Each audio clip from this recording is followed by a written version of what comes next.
Дорогие друзья, хотелось бы рассказать о своем знакомстве с миром проклятых суицида.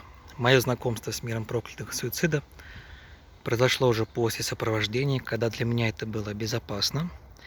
И самый первый момент нашего знакомства мне попросили о помощи. Попросили убрать определенную работу с суицидальной могилы, от которой было нехорошо хозяину мира проклятых и суицида.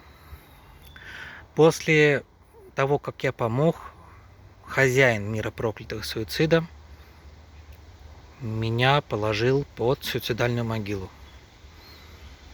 И определенное время я там лежал. Это было сделано для того, чтобы прямо вот под самый гроб меня положил. Это было сделано для того, чтобы я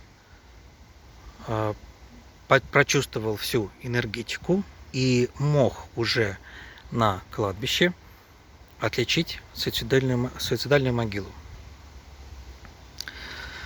После того, как я там определенное время уже отлежал под этой могилой, хозяин мира проклятых суицида завел меня вот в сам мир проклятых и суицида. Входов там очень много.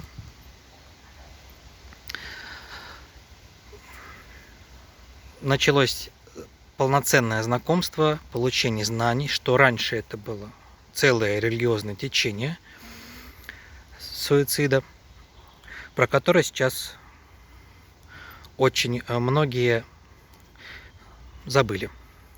Сам мир проклятых суицида для обычных людей достаточно опасен.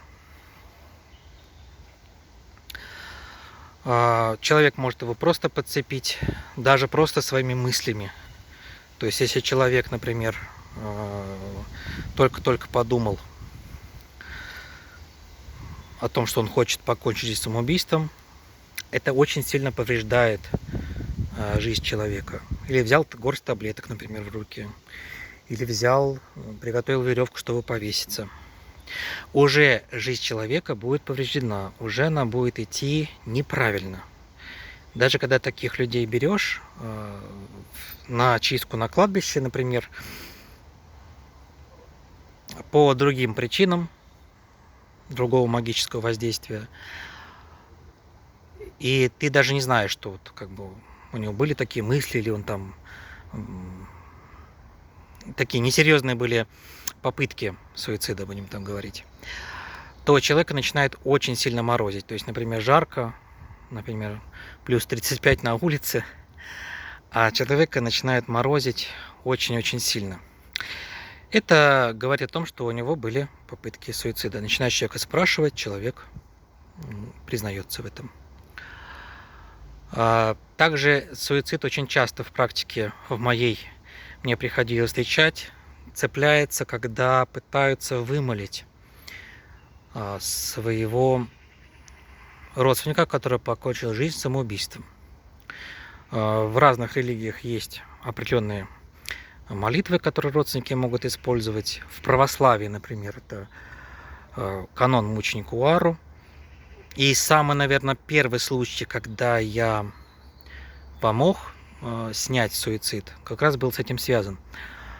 Молодой парень, подросток, у него друг покончил жизнь самоубийством, он сбросился с высотки.